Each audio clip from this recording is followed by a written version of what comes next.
Oh yeah, 6:30 on the nose.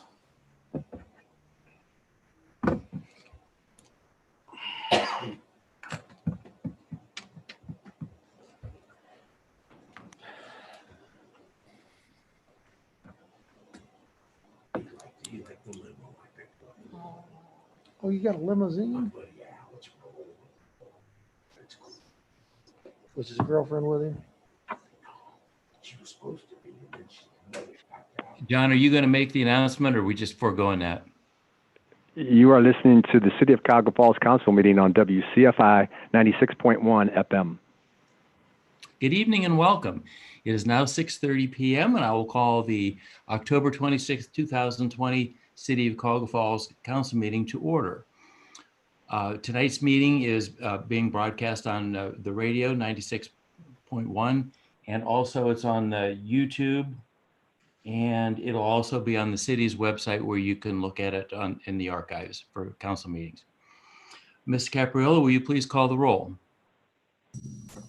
Mr. Balthus? Here. Mr. Brillhart? Here. Mr. Gorbach? Here. Mr. Ayula? Here. Mr. James? Here. Ms. Loza? Here. Mr. Miller? Here. Ms. Nichols-Rhodes? Here. Mrs. Penta? In the archives Yeah. for council meetings. Mrs. Spinner? Here. Mr. Stams? Here. Thank you. We will now have the invocation by Mrs. Spinner. Thank you. Dear Lord, as we make decisions that will affect our city, we are reminded that all we do here today and all we accomplish is grounded in the pursuit of service to our community. We are thankful for the wisdom, grace, and support of all in attendance as we begin this meeting. Amen. Thank you. You should have the minutes from the October 12th, 2020 regular meeting and the committee in the whole. Any corrections or changes? Hearing none, they will stand as written. Ms. Capriola, do we have any readings, petitions, or communications? Yes, Mr. President. We have a notice from the Ohio Division of Liquor Control regarding permit number 0387064 to BF Cuyahoga Falls LLC, doing business as BurgerFi, 2002 Portage Trail and Patios, Cuyahoga Falls, Ohio 44223. We also have a notice from the Ohio Division of Liquor Control regarding permit number 1587903 to Cocktail Ice Bar LLC, doing business as Chestnut Beer Garden, 503 Chestnut Boulevard, Cuyahoga Falls, Ohio 44221, from BCA Taverns Inc., doing business as Chestnut Beer Garden, 503 Chestnut Boulevard, Cuyahoga Falls, Ohio 44221. We have a notice from the Ohio Division of Liquor Control regarding permit number 99899170005 to Tyrona Young, 550 Howe Avenue, Cuyahoga Falls, Ohio 44221, from 8 Point LLC, doing business as 8 Point Bistro and Patio, 2000 Britton Road, Suite 215, Akron, Ohio 44310. And lastly, we have a letter from Mayor Walters regarding his appointment of Marcia Lycala to the library board. Thank you. At this time, I would like to entertain a motion to open the committee of the whole for the purpose of approving the mayor's appointment to the library board. So moved. Do we have a second? Ms. Capriola, would you please call the roll? For the Mr. purpose of, Okay, Mr. Brillhart, yes. Mr. Balthus, Yes. Mr. Gorbach, Yes. Mr. Ayula, Yes. Mr. James, Yes. Ms. Loza, Yes. Mr. Miller, Yes. Ms. Nichols-Rhodes, Yes. Mrs. Penta, Yes. Mrs. Spinner, Yes. and Mr. Stams. Yes. Also, who seconded the motion? I Was it did. you? Okay, Mr. James, thank you. All right, thank you. Okay, Mayor, if you would like to introduce,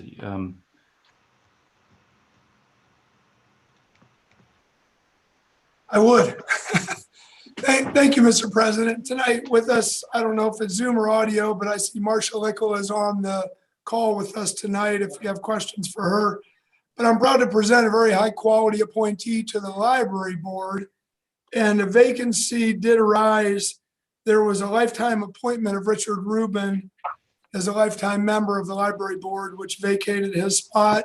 And his spot expires on 12/31 of 21. So anyhow, a little bit about Marcia. Just again, a wonderful history, lifetime resident of Cuyahoga Falls. She graduated University of Akron and had a degree in education, was a 15-year reading tutor at Cuyahoga Falls City Schools, also teacher at Redeemer Schools, volunteers all over the place, Ronald McDonald House, Cleveland Clinic, Ridgewood Road Hospice Center, Cuyahoga Falls, member of Cuyahoga Falls First United Methodist Church, just to name a little bit of her background. She also was a patron of the previous Taylor Library at its previous location, which I do not remember.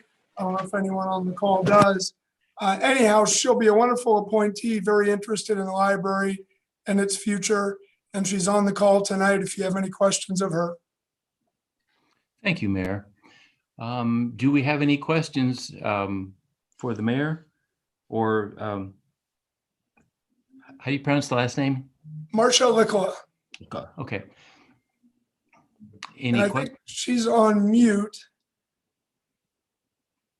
Marcia, did you have anything you'd like to add? Okay, I just unmuted. I really appreciate your recommending me to the board. I'm looking forward to serving my city. I grew up here. I've lived here my whole life. And yes, I do remember the library across from the old post office on 2nd Street. Used to go there all the time when I was a little girl. So I'm very excited about this appointment and I appreciate it very much.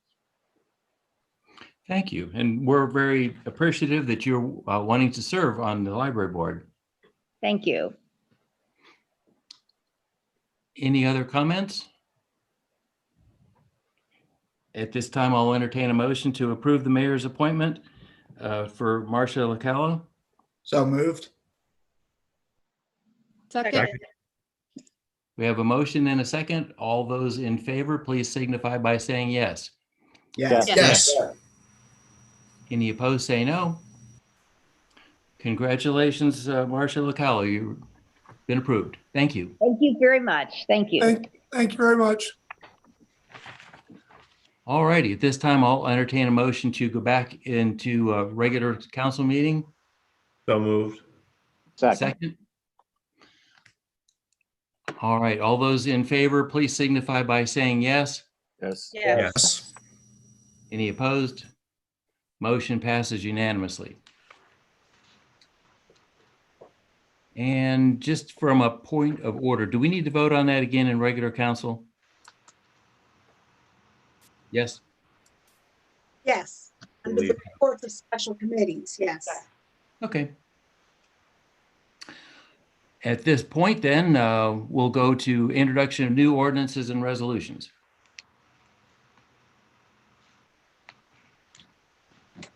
Temporary ordinance A75, presented by the administration. An ordinance accepting the Planning Commission recommendation for the construction of an 11,952 square foot private gymnasium on parcel 02-12833 on Bailey Road and declaring an emergency. Planning and zoning, Mr. James. Temporary ordinance A76, presented by the administration. An ordinance authorizing the Director of Public Service to enter into an option and ground lease agreement with Tower Co. 2013 LLC for the lease of property for the future construction of wireless communication facilities and equipment and declaring an emergency. Planning and zoning, Mr. James. Temporary ordinance A77, presented by the administration. An ordinance authorizing the mayor to enter into an intergovernmental agreement with the Village of Silver Lake for the acquisition, installation, and operation of a consolidated computer-aided dispatch system to the village of Silver Lake and declaring an emergency. Finance and Appropriations, Mr. Gorbach. Temporary ordinance A78, presented by the administration. An ordinance establishing annual appropriations of money for the current expenses, capital expenditures, and other expenses of the city of Cuyahoga Falls for the fiscal year ending December 31, 2021, and declaring an emergency. Finance and Appropriations, Mr. Gorbach. Temporary ordinance A79, presented by the administration. An ordinance authorizing the mayor to enter into a license agreement with the Downtown Cuyahoga Falls Partnership for the purpose of constructing and maintaining signage for a historical walking trail in downtown Cuyahoga Falls and declaring an emergency. Public Affairs, Mr. Balthus.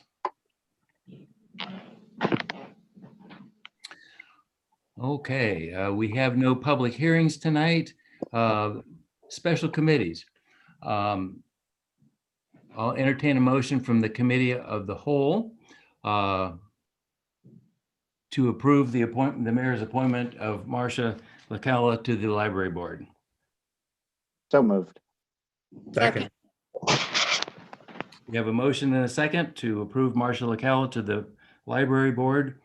All those in favor, please signify by saying yes. Yes. Any opposed, say no.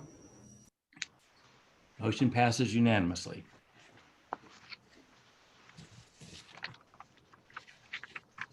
All righty. Council standing committees. Planning and zoning, Mr. James. No report tonight, Mr. President. Thank you. Finance and appropriations, Mr. Gorbach. We have no report as well. You'll make up for that in a few weeks here. I'm going to bring you all along for the ride too. Absolutely. Public and industrial improvements, Ms. Nichols Rhodes. Yes, Mr. President, we have two items up for vote this evening. Temporary ordinance A73 and A74. Temporary ordinance A73, presented by the administration. Temporary resolution A73, presented by the administration. A resolution authorizing the mayor to apply for and accept financial assistance in the form of a grant or loan from the Ohio Public Works Commission for replacement of 6-inch and 10-inch water mains in Loomis Avenue, Magnolia Avenue, Murray Street, and Ritchie Street, and declaring an emergency. The Public and Industrial Improvements Committee has voted in favor of bringing temporary resolution 73 out for a vote this evening, and I move for its adoption. Second. We have a motion and a second to approve temporary resolution A73. Any remarks? No remarks. Question. Question has been called. All those in favor of temporary resolution A73, please signify by saying yes. Yes. Yes. Any opposed, say no. Motion passes unanimously 11-0. Temporary ordinance A74, presented by the administration. An ordinance authorizing the Director of Public Service to enter into a contractor contracts according to law for the construction of overhead and underground power lines on feeder 503, feeder 504, and feeder 702 to prepare for 12.5 kV conversion and declaring an emergency. Mr. President, the Public and Industrial Improvements Committee voted in favor of bringing temporary ordinance A74 out of committee for a vote tonight, and I move for its adoption. Second. We have a motion and a second to bring out temporary ordinance A74. All those, or any remarks? I have no remarks. Question. Question has been called. All those in favor of temporary ordinance A74, please signify by saying yes. Yes. Yes. Any opposed, say no. Motion passes unanimously 11-0. And that concludes our report for this evening, Mr. President. Thank you. Public Affairs, Mr. Balthus. No report, Mr. President. Thank you. Community Development, Mrs. Penta. No report, Mr. President. Thank you. Moving on, announcement of schedule of Council committee meetings. The next committee meeting will be November the 2nd, 2020. Planning and zoning, Mr. James. Thank you, Mr. President. The Planning and Zoning Committee will have a meeting to discuss two ordinances on Monday, November 2nd at 6:30. Thank you. Finance and appropriations, Mr. Gorbach. Thanks, Mr. President. To your point regarding the budget ordinance A78, I'd like to call committee meetings for the entire schedule, which will be all 5 Mondays in November. So November 2nd, November 9th, November 16th, November 23rd, and November 30th at 6:35. Just to clarify, you're requesting a meeting on the 30th, which would be the 5th Monday, which we normally don't meet? That's a good point. Normally we flip over into December. Yeah. Mr. Hoffman, are we able to actually do that? Or do we have some type of time constraint we should meet on the 5th Monday? No, we don't. We do not need to meet on that 5th Monday. A draft schedule I have prepared has us meeting for those 4 weeks. In November, we will have that first Monday in December committee night as an extra night for questions, and then passage on that second Monday in December would be a schedule that I think would work. Okay, so thanks for pointing that out, Mr. Brohart. So in lieu of the November 30th committee meeting, we'll meet December 7th at 6:35. Very good. Thank you. Public and industrial improvements, Ms. Nichols Rhodes. Subject to call, Mr. President. Public affairs, Mr. Balthus. Thank you, Mr. President. The Public Affairs Committee will meet on Monday, November 2nd at 6:40 p.m. Thank you. And community development, Mrs. Penta. Subject to call, Mr. President.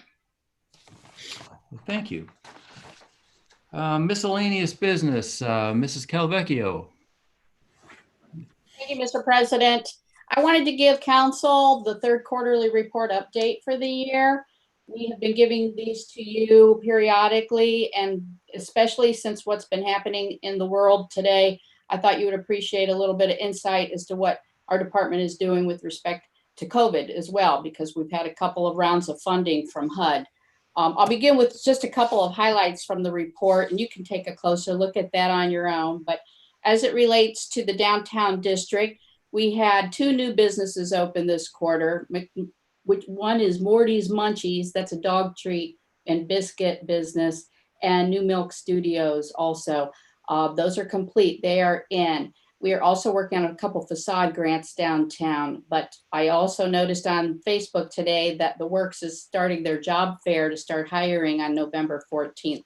So they're on track, and we know that the Farmers Rail is also on track to be in, if not by the end of the year, early in January. So everything is moving forward there.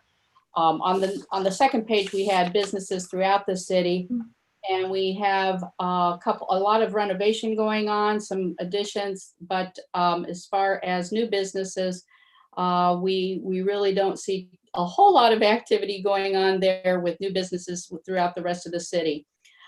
We do still get calls though from people who want to be in our city, who want to relocate here, who want to renovate if they are here. So we take that as a positive sign. The one place that people have been waiting patiently to open is about open, but I didn't want to say that it's completed, and that's that Vinifera that's in the retail space there at French Mill. We've all been, I know, anxiously kind of waiting for that. All together with business in the downtown and throughout the rest of the city, as it relates to completed projects and job numbers, we've completed the creation of 92 jobs and 8,045,000 in new economic development. Those figures, as they compare to year-to-date 2019, a year ago, we're down 113 jobs citywide, but investment is up. It's up almost 2.5 million. So we haven't created as many jobs, but investment continues, and we're surprised and we're happy given all that's going on. The one other thing I wanted to talk to you about was that we had been down here before talking to you about appropriating money from round one of the COVID monies that we had gotten 394,000 some time ago from HUD. Since you agreed to appropriate that, we've been able to spend it. We have given out some 63 total non-matching $5,000 grants to businesses throughout the city, which accumulated to $315,000. And the way to look at that is because each participant or applicant has to retain at least one part-time job. That means we have retained some 63 part-time jobs throughout the city. The other thing that is in process right now is that we received another HUD round of $233,000. We have yet to really appropriate that. We're still piecing together how we can spend it. And we had to go back and amend a couple important documents like our annual plan and our 5-year con plan. And those are in process, almost completed and approved by HUD. But once they are, we'll be able to move forward on those expenses. One of the things we're doing with that, you may have been reading about that, is we're kind of following the county's role and using some of those funds for residents themselves, not businesses, in order to assist them with emergency payment of mortgage payments, rent payments, and utility payments. We can pay up to 3 months on an emergency basis. To do that, we're going to enter into a sub-recipient agreement with the United Way. They currently do this very same task for the county. So they're well equipped to do it. They know what they're doing. And that's where we're headed. We haven't done that yet though. So I'm sure we'll be back at the point we're ready to launch that program. And then some of you were part of the South State Road facade meeting. We had met with some of the businesses there in the South State Road corridor. And we've got some movement there. A couple of those business owners have agreed to step up and be leaders for that community. And our NECO department is working with some of those leaders to put together some branding and logos and signage for that district as well. So things are happening. We do see that there's improvement business-wise, but we're keeping a close eye on it. And we're worried about our residents as well. So we're keeping a close eye on them. Senior Snowplow will continue this year. And the last thing I wanted to mention was that the master plan for the Merriman Valley is still underway. We had put out RFQs for a planning firm, a consultant, to handle that. And those RFQs are due at the end of this month. So we'll be in the process of selecting our consultant and moving forward with several public meetings for that master plan. And of course, I'll let you all know when those are going to be held and you'll be invited. With that, I'll answer any questions, or if you have other comments, I'd love to hear them. I'll make a comment. I think in this trying time, this has been a tough year. You and your staff have done an absolute fantastic job in business development and business retention. And just, it's like you forge ahead. I'm really excited. I'm really sorry I couldn't make the meeting on the 30th for the facade grants, but it's just, you forge ahead with all these different things. And this is a city on the move, and really appreciate you and the administration, everybody, your staff. What a wonderful, fantastic job you've done. Thank you, Mr. President. Yes, if Mayor. I could add just 2 little things to that. First one is I followed the unemployment numbers, state of Ohio, Summit County, obviously. So the August numbers, I don't know if anyone caught this, but cities of 50,000 or greater, the 2 lowest cities were Kettering and Mentor were tied. Next was Cuyahoga Falls for the lowest unemployment rate in the whole state. So the September numbers came in and almost identical. Kettering was the lowest, Mentor was the second, and Cuyahoga Falls the 3rd lowest in the state of Ohio of cities 50,000 or greater. Also, the housing numbers I get monthly, and those are usually Summit County as a whole, but if I ask them, they'll provide the Cuyahoga Falls numbers. The 44221 zip code, the median days on market were 4 days.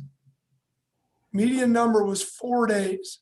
So that's pretty amazing. When you look at the numbers, the selling price versus asking price versus appraised value is still off the charts. So I know there's not much inventory. The housing stock is quite low, but they're selling in a day. They're selling for a very good value. And that's a good litmus test for your city. If people want to move here, the price goes up. And if no one wants to move here, the price goes down. So very good time in the real estate market as well. Thank you. Thank you, Mayor. And I'm just going to remember something that you said about 7 years ago. There's only two kinds of people: those that live in Cuyahoga Falls and those that want to live in Cuyahoga Falls. And you've also done a fantastic job. And I think these numbers show exactly. People not only want to live here, they want to work here. And it's just, we're really on the move. Very appreciative. Well, thank you. It's my team and it's city council as well. So thank you to everyone. Any other questions or comments for Ms. Calvecchio? Ms. Nichols-Rose, you're muted.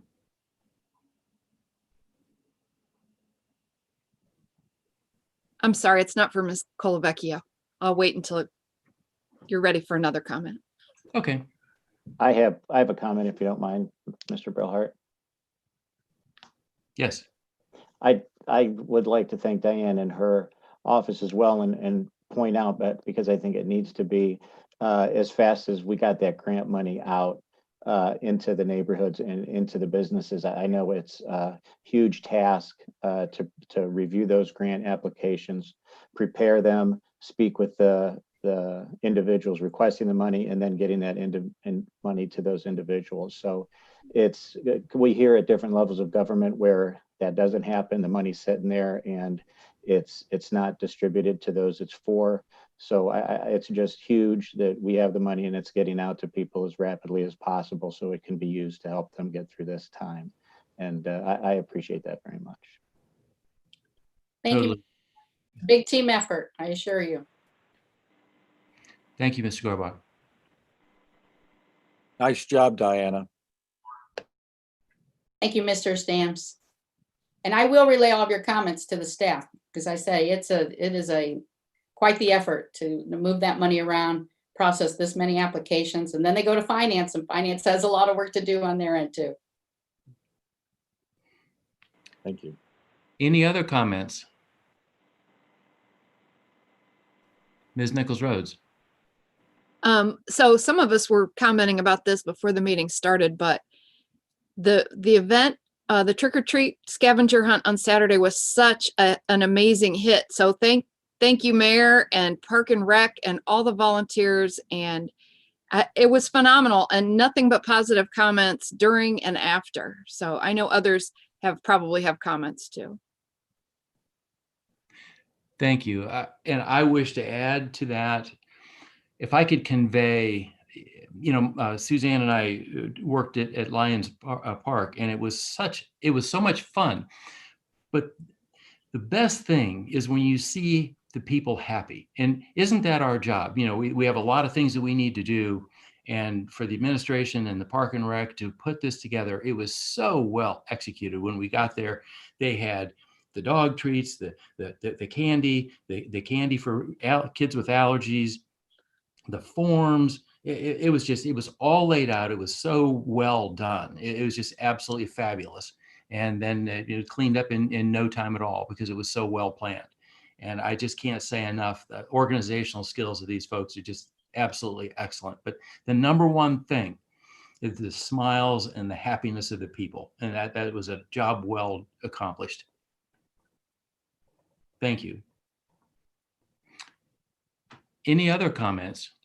I would like to add something, Mr. Brillhart. Frank Stamps, I just want to, per Mary's mention, I'd like to recognize the people that helped out at Ward 8. They did a fantastic job at Kaiser Park. Janet Ciotola was there. Forgive me, Steve was there from Park and Rec. Janet's husband was there, Kier. Matt was there from the law department. And there was a few other volunteers, and they, not only did they do really well, their costumes were outstanding. And like you said, the number of smiles that came through in the cars was outstanding. So thank you very much for making that a great experience for the kids and their parents on Saturday. Thank you, Mr. Stamps. Mrs. Spinner? Hey, thanks. I just wanted to say how much fun it was at the event and comment on how many thank yous we got. And I know that at the Quirk Center, we had cars lined up all the way down past 6th Street at one time. And it was just a constant flow. And despite the wait and anticipation to get in and everything, I mean, the responses were all very grateful and happy. And it felt good to hear all those thanks. And it was, you know, due to all that hard work and effort that Parks and Rec put into it. So it was really fun. Thank you, Mrs. Spinner. Mrs. Penta. One more. No, it was so much fun. Not only did, we get to dress up, but just to see the kids' outfits, their joy, their appreciation. But it was also, from my personal standpoint, I did Bab Run. And having the kids and the parents see Bab Run again and go, oh, I forgot about this park. I got a lot of comments like that. So that was wonderful to hear that. And I got there, everything was laid out. It was perfectly organized, no questions. It was wonderful. And it was just hearing all the kids just so happy, something fun to do, get them out of the house. And it was really a fun afternoon. I'm so glad it was held. And I hope this happens again next year. Thank you. I also want to add, I think it was a great idea to put the city equipment there too. It's nice that people can see we have a lot of really, really top-notch equipment, and it's nice that people get to see it. Any other comments? Ms. Loza, you have to unmute. Yes. Yes. I just wanted to say that as the newest council member, that my children always look forward to City Hall, trick-or-treating. I have 3 young kids, and with COVID, we weren't really sure how trick-or-treating would look this year.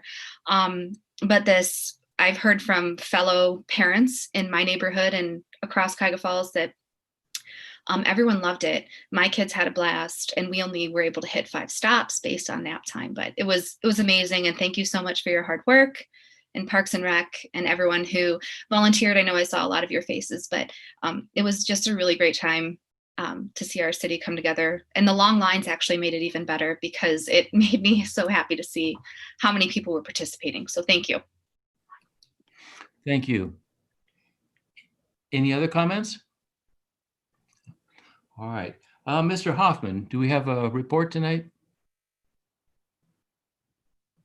Yes, thank you, Mr. Brillhart. On report 21, we are moving along about the same as we've been talking about all summer. Let me pull it up here. We do have in the general fund, we've gotten our property tax last settlement back, and we're going to be about $100,000 more than where we were in 2019. So it's one of the only bright spots on the revenue side, but I will say it's not as bad as it could have been. On our mission tax, we are at a total loss there with no shows being performed at Blossom this year. That's about a $600,000 hit to our admissions tax. Surprisingly, on our local government fund from the state of Ohio, we've had some pretty good months, and we're slated to hit those budgets, and so that's a bright spot.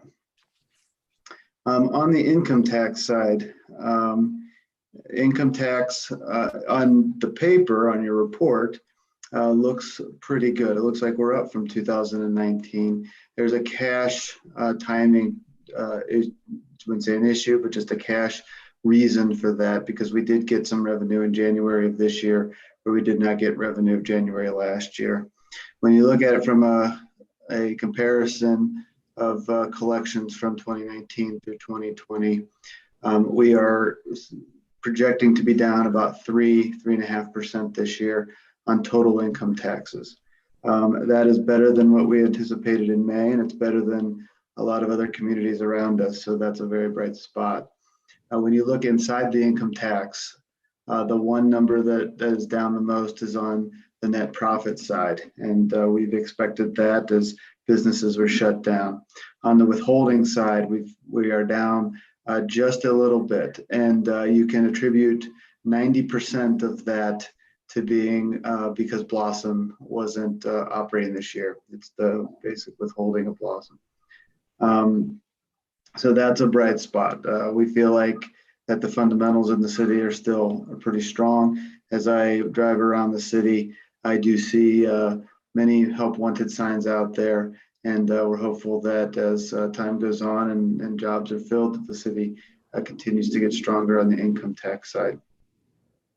One item that we are not going to hit our budget, and in fact is going to take a decent hit into 2021 is the interest income number. And that's probably no surprise as rates have fallen off and we are slated to be down in interest. All in all, on the expense side, we have, as expenses have slowed through this year, we are projecting to be saving about $2.2 million in total expenses. And that is a combination of both the both general slowdown in just operations due to COVID, as well as turnover of personnel and us not being able to fill those positions and even slowed those positions from being filled down as we have been waiting and seeing how this economy is going. We have had to fill some of those positions as we can't keep them vacant forever, and jobs and tasks still need to get done on the city side. So we have done that slowly, but I think we've done that in a very prudent way. With that, on the we still aren't seeing on the enterprise side, water, sewer, electric, we aren't seeing delinquencies rise all that much. This past month we saw a slight increase in delinquencies, but we've been surprised that they've held pretty strong. On our self-insurance fund side, as COVID had hit and surgeries, elective surgeries and doctor's office visits and just the lack of people moving around, we will see those claims have been down all year. And we are projecting that we will be seeing claims down quite a bit in 2020. That's built into flat premiums for 2021 in the budget that we'll be talking about over the next several weeks. And that fund is doing pretty well.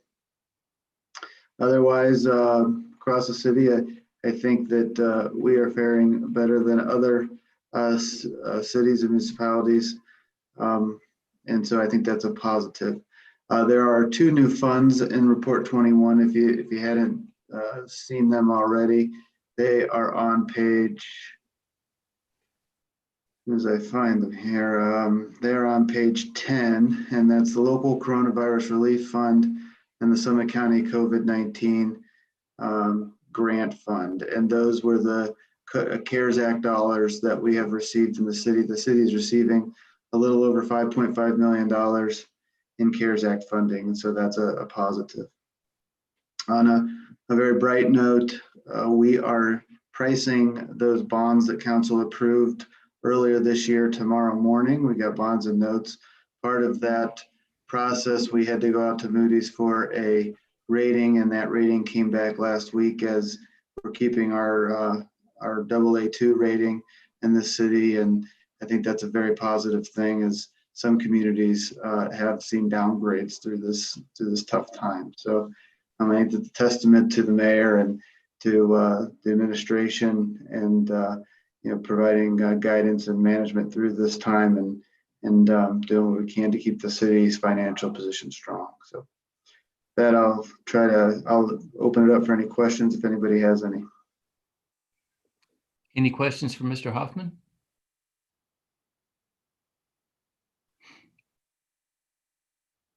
Thank you, Mr. Hoffman, very much.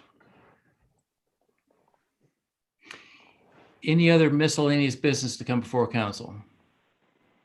Move to adjourn. Second. We have a motion and a second. All those in favor, please signify by saying yes.